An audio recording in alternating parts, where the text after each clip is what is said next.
సంవత్సరాల తరబడి బోధలు వినటం కాదు, ఒక్కరోజు సాధన మనకు మేలు.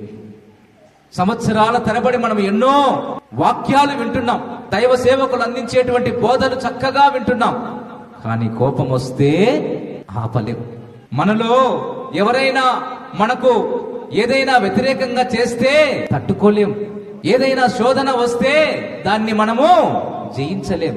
కారణం ఏంటంటే పరిశుద్ధంగా జీవించలేకపోతున్నాం, దేవునికి ఇష్టపూర్వకంగా జీవించలేకపోతున్నాం. కాబట్టే మన జీవితంలో ఆశీర్వాదము ఒక అడ్డుబండగా మారిపోతా ఉంది. ప్రియ దేవుని బిడ్డలారా, ఈరోజు మనతో దేవుడు సూటిగా స్పష్టంగా మాట్లాడుతున్నాడు. ఆత్మీయంగా నువ్వు జీవించాలి, ఆదర్శంగా నువ్వు జీవించాలి.